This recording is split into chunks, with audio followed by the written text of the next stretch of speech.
Praise the Lord. നിങ്ങളെ എല്ലാവരെയും blessed മോർണിംഗിലേക്ക് യേശു ക്രിസ്തുവിൻ്റെ നാമത്തിൽ സ്വാഗതം ചെയ്യുന്നു. യേശുവിൻകൂടുള്ള യാത്ര ആനന്ദമേ, ആത്മാവോട് ചേർന്നിരുന്നാൽ ഭയമില്ലയേ. യേശുവിൻകൂടുള്ള യാത്ര ആനന്ദമേ, ആത്മാവോട് ചേർന്നിരുന്നാൽ ഭയമില്ലയേ. അൻപീറുന്ന കൈകളാൽ അത്ഭുതമായി നടത്തിടും മാധുര്യമേറും മൊഴികളാൽ തൻ സ്നേഹം എന്നോട് പങ്കുവയ്ക്കും. ഒറ്റയ്ക്കു വിടുകയില്ല, മടുത്തു മാറുകയില്ല.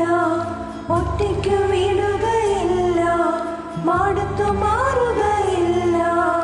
അന്ത്യം വരെ ആ ചുടുമതി യേശുവിൻ്റെ കൂടെ മതി. അന്ത്യം വരെ ആ ചുടുമതി യേശുവിൻ്റെ കൂടെ മതി.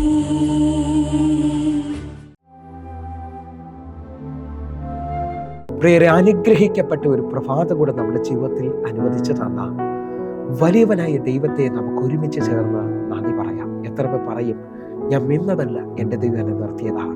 ഒന്നുകൂടെ പറഞ്ഞു കഴിഞ്ഞാൽ 2025 ഡിസംബർ മാസം 2-ാം തീയതി വരെയും എന്നെയും എൻ്റെ കുടുംബത്തെയും കണ്ണിലെ കൃഷ്ണമണി പോലെ സൂക്ഷിക്കുകയും വിടുവിക്കുകയും ചെയ്ത വലിയവനായ ദൈവത്തിന് നന്ദി പറഞ്ഞുകൊണ്ട് ഈ പ്രഭാത ചിന്തയിലേക്ക് നമുക്ക് ഒരുമിച്ച് അടുത്തു വരാം. ഗ്രഹിച്ച് വർദ്ധിപ്പിക്കുന്ന ദൈവം. പ്രിയരെ, പ്രാരംഭവാക്യത്തിലേക്ക് യേശയ്യാ പ്രവാചകന്റെ പുസ്തകം 9-ാം അധ്യായം അതിന്റെ 3-ാമത്തെ വാക്യം. നീ വർദ്ധിപ്പിച്ചിട്ടില്ലാത്ത ജാതിയെ വർദ്ധിപ്പിക്കുന്നു, അവർ നിന്റെ സന്നിധിയിൽ സന്തോഷിക്കുന്ന സന്തോഷം കൊയ്ത്തുകാലത്തിലെ സന്തോഷം പോലെയും കൊള്ള പങ്കിടുമ്പോൾ ആനന്ദിക്കുന്നത് പോലെയും ആകുന്നു. പ്രിയരെ, പ്രഭാതത്തിൽ ദൈവം നമ്മോട് ഇടപെട്ട അനുഗ്രഹിക്കപ്പെട്ട വചനത്തിനായി നമുക്കൊരുമിച്ച് ചേർന്ന് ദൈവത്തിന് നന്ദി പറയാം. ഈ പ്രഭാതത്തിൽ നമ്മോട് ദൈവം പറയുകയാണ്, ദൈവം നമ്മെ അനുഗ്രഹിച്ച് വർദ്ധിപ്പിക്കും. എന്നെ കേൾക്കുന്നവരെ, ഈ കേട്ട വചനം നിങ്ങളുടെ ഹൃദയത്തിൽ ഉറപ്പിക്കണം. വർദ്ധിപ്പിച്ചിട്ടില്ലാത്ത ജാതിയെ അവൻ വർദ്ധിപ്പിക്കും എന്ന് പറഞ്ഞാൽ ലോകത്തിന് വിശ്വസിക്കാൻ പറ്റാത്ത രീതിയിൽ ഒരു വർധനവ് നിങ്ങളുടെ ജീവിതത്തിൽ സംഭവിക്കാൻ പോവുകയാണ്. പഴയ നിയമത്തിൽ ഉൽപ്പത്തി പുസ്തകം 37-ാം അധ്യായത്തിൽ യോസെഫ് സ്വപ്നം കണ്ടു. തൻ്റെ സഹോദരന്മാരോട് പറഞ്ഞപ്പോൾ തന്നെ അവർ ഒറ്റയ്ക്കാക്കി പൊട്ടക്കിണറ്റിലിട്ടു. അവിടുന്ന് അടിമച്ചന്തയിലേക്കും അടിമച്ചന്തയിൽ നിന്ന് പൊത്തീഫറിന്റെ വീട്ടിലും പിന്നെ കാരാഗ്രഹത്തിലും. സ്വപ്നം മാത്രമാണ് കൈമുതലായി നിൽക്കുന്നത്. എന്നാൽ സ്വപ്നം കാണിച്ച, സ്വപ്നം കൊടുത്ത ദൈവം ആ കാരാഗ്രഹത്തിൽ നിന്ന് അവനെ വർദ്ധിപ്പിച്ചു. വർദ്ധിപ്പിക്കുക മാത്രമല്ല, ആരാണോ തന്നെ ഒറ്റയ്ക്കാക്കിയത്, ആരാണോ തന്നെ തള്ളിയത്, അവരെയും കൂടെ ക്ഷാമകാലത്തിൽ പോഷിപ്പിക്കാൻ തക്കവണ്ണം ദൈവം തന്നെ വർദ്ധിപ്പിച്ചു, ദൈവം തന്നെ അനുഗ്രഹിച്ചു. നിങ്ങൾ വിശ്വസിക്കാൻ പറ്റുമെങ്കിൽ നാം സേവിക്കുന്ന ദൈവം അബ്രഹാമിന്റെ ദൈവമാണ്. അബ്രഹാമിന്റെ ദൈവം വിളിച്ചു. അബ്രഹാമിനെ വിളിച്ച ദൈവം ഉൽപ്പത്തി പുസ്തകം 12-ാം അധ്യായം അതിന്റെ 2-ാമത്തെ വാക്യത്തിൽ, ഞാൻ നിന്നെ വലിയൊരു ജാതിയാക്കും, നിന്നെ അനുഗ്രഹിച്ച് നിന്റെ പേർ വലുതാക്കും, നീ ഒരു അനുഗ്രഹമായിരിക്കും. അബ്രഹാമിനെ വിളിച്ച് അബ്രഹാമിനോട് പറഞ്ഞു, നീ എൻ്റെ വാക്കിൽ ഇറങ്ങിയാൽ ഞാൻ നിന്നെ ഒരു വലിയ ജാതിയാക്കും. അബ്രഹാമിനെ വിളിച്ചിട്ട് അബ്രഹാമിനോട് പറഞ്ഞു, എൻ്റെ വാക്ക് കേട്ട് ഇറങ്ങിയാൽ നിന്റെ ചാർച്ചക്കാരുടെ ഇടയിൽ നിന്ന് നിന്റെ പിതൃഭവനം വിട്ട് ഒറ്റയ്ക്ക് ഞാൻ കാണിക്കാനിരിക്കുന്ന ദേശത്തേക്ക് നീ ഇറങ്ങിത്തിരിച്ചാൽ ഞാൻ നിന്നെ അനുഗ്രഹിച്ച് നിന്റെ പേർ വലുതാക്കും, നീ ഒരു അനുഗ്രഹമായിരിക്കും. എന്നെ ശ്രദ്ധിക്കുന്നവരെ, ഏകനായ മനുഷ്യരിൽ നിന്ന് അല്ലെങ്കിൽ അബ്രഹാം എന്ന ഒറ്റ വ്യക്തിയിലൂടെ ദൈവം കാണുന്നത് വലിയൊരു സമൂഹത്തെയാണ്. ദൈവം കാണുന്നത് വലിയൊരു രാജ്യത്തെയാണ്. വിശ്വസിക്കാൻ പറ്റുമെങ്കിൽ ഇന്ന് ഈ മെസ്സേജ് കേൾക്കുന്ന നിങ്ങൾ ഒറ്റയ്ക്കായിരിക്കാം വീട്ടിൽ നിന്ന് ഇറങ്ങിയത്. നിങ്ങൾ ഒറ്റയ്ക്കായിരിക്കാം ദൈവത്തിന് വേണ്ടി നിൽക്കുന്നത്. നീ വിശ്വസിക്ക്, ദൈവം നിന്നെ വർദ്ധിപ്പിച്ചിരിക്കും. നീ വിശ്വസിക്ക്, നിന്റെ ഇന്നത്തെ അവസ്ഥയെ ദൈവം മാറ്റും. എൻ്റെ കർത്താവ് വർദ്ധിപ്പിക്കുന്ന ദൈവമാണ്. അബ്രഹാം കൊണ്ട് ഒതുങ്ങിയില്ല കേട്ടോ ആ അനുഗ്രഹം. ഇതാ ഇസഹാക്കിന്റെ സമയത്ത് അബ്രഹാമിനോട് ചെയ്ത ഉടമ്പടിയെ ദൈവം ഓർത്തുകൊണ്ട് പറയുകയാണ്, അബ്രഹാമിനോട്, നിന്റെ പിതാവിനോട് പറഞ്ഞ വാഗ്ദത്തം പോലെ തന്നെ നിന്നെയും ഞാൻ വർദ്ധിപ്പിക്കും, നിന്നെയും ഞാൻ അനുഗ്രഹിക്കും. നിങ്ങൾ ശ്രദ്ധിക്കാൻ പറ്റുമെങ്കിൽ ഉൽപ്പത്തി പുസ്തകം 26-ാം അധ്യായം അതിന്റെ 12-13 വാക്യങ്ങൾ. ഇസഹാക്ക് ആ ദേശത്ത് വിതച്ചു, ആ ആണ്ടിൽ 100 മേനി വിളവ് കിട്ടി, യഹോവ അവനെ അനുഗ്രഹിച്ചു. 13-ാമത്തെ വാക്യം, അവൻ വർദ്ധിച്ച് വർദ്ധിച്ച് മഹാധനവനായി തീർന്നു. എന്നെ ശ്രദ്ധിക്കുന്നവരെ, കർത്താവ് ഒരുത്തനെ അനുഗ്രഹിച്ച് വർദ്ധിപ്പിക്കുമെന്ന് പറഞ്ഞാൽ ആ വാക്ക് കേട്ട് ആ വാക്കനുസരിക്കുന്ന ദൈവമക്കൾ തിരിച്ചറിയേണ്ടത്, ദൈവത്തിന്റെ ശബ്ദം കേട്ട നിന്നെ കാണുന്ന നിലയിൽ ദൈവം വർദ്ധിപ്പിച്ചിരിക്കും, കാണുന്ന നിലയിൽ നിന്നെ അനുഗ്രഹിച്ചിരിക്കും. ഒന്നുകൂടെ പറഞ്ഞാൽ, ഇസ്ഹാക്ക് വിതച്ചു, ആ ആണ്ടിൽ തന്നെ 100 മേനി കൊടുത്തു. അവനെ അനുഗ്രഹിച്ച് വർദ്ധിപ്പിച്ച് മഹാധനവാനാക്കി എന്ന് പറഞ്ഞാൽ അനുഗ്രഹം കാണുന്ന നിലയിൽ ഇസഹാക്കിന്റെ ജീവിതത്തിൽ വെളിപ്പെട്ടു. ഒന്നുകൂടെ പറഞ്ഞാൽ, അബ്രഹാമിനോട് പറഞ്ഞു, ഞാൻ നിന്നെ വലിയൊരു ജാതിയാക്കും, ഞാൻ നിന്നെ അനുഗ്രഹിച്ച് നിന്റെ പേർ വലുതാക്കും, നീ ഒരു അനുഗ്രഹമാകുന്നു. 12-ാം അധ്യായത്തിൽ പറഞ്ഞപ്പോൾ 13-ാം അധ്യായത്തിൽ 1-2 വാക്യങ്ങളിൽ അത് വെളിപ്പെട്ടു. നിങ്ങൾ ശ്രദ്ധിച്ചാട്ടെ, വാക്യത്തിനകത്തോട്ട് വരാം. ഇങ്ങനെ അബ്രഹാമും ഭാര്യയും അവനുള്ളതൊക്കെയും അവനോടുകൂടെ ലോത്തും മിസ്രൈമിൽ നിന്ന് പുറപ്പെട്ട് തെക്കേ ദേശത്ത് വന്നു. 2-ാമത്തെ വാക്യം, കന്നുകാലി, വെള്ളി, പൊന്ന് ഈ വകയിൽ അബ്രഹാം ബഹുസമ്പന്നനായിരുന്നു. 6-ാമത്തെ വാക്യം, അവർ ഒന്നിച്ചു പോകാൻ തക്കവണ്ണം ദേശത്തിന് അവരെ വഹിച്ചുകൂടാഞ്ഞും സമ്പത്ത് വളരെ ഉണ്ടായതുകൊണ്ട് അവർക്ക് ഒന്നിച്ചു പാർക്കുവാൻ കഴിഞ്ഞില്ല. ഇത് അബ്രഹാമിനെയും ലോത്തിനെയും ആ ദേശത്തിന് വഹിക്കാൻ പറ്റാത്ത രീതിയിൽ അബ്രഹാമിന്റെ മേളിൽ സമ്പത്ത് വർദ്ധിച്ചു.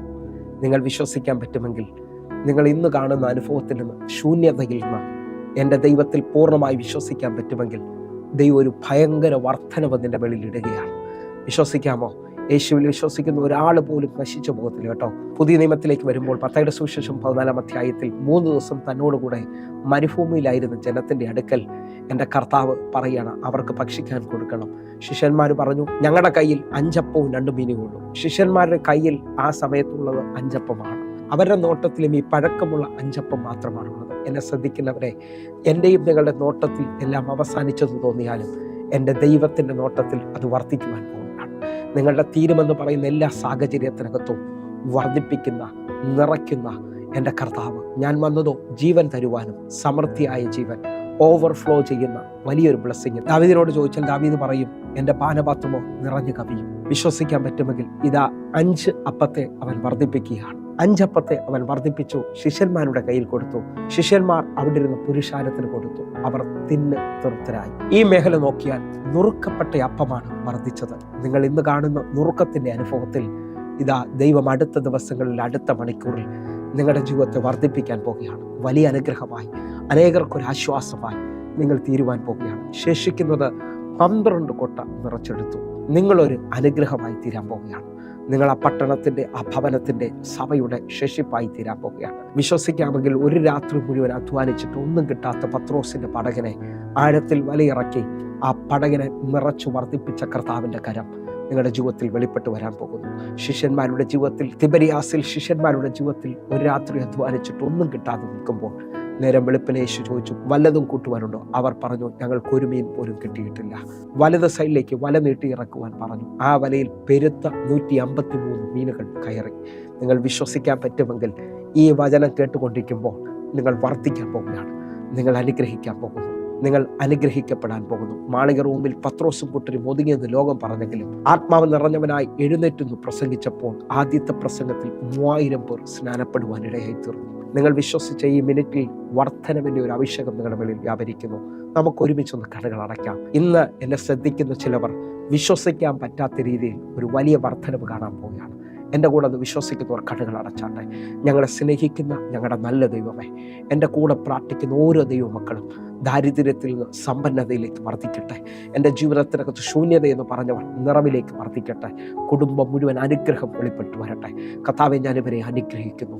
യേശുവിൻ നാമത്തിൽ ഞാൻ പ്രാർത്ഥിക്കുന്നു. ആമേൻ, ആമേൻ, ആമേൻ. പ്രിയരെ, ഈ പ്രഭാത സന്ദേശം നിങ്ങൾക്ക് അനുഗ്രഹമായി വിശ്വസിക്കുന്നു. നമ്മുടെ യൂട്യൂബ് ചാനലിൽ സബ്സ്ക്രൈബ് ചെയ്യും. അതേപോലെ തന്നെ ഫേസ്ബുക്കിലേക്ക് നിങ്ങൾ ജോയിൻ ചെയ്യുകയും ചെയ്യണമെന്ന് ഓർപ്പിക്കുന്നു.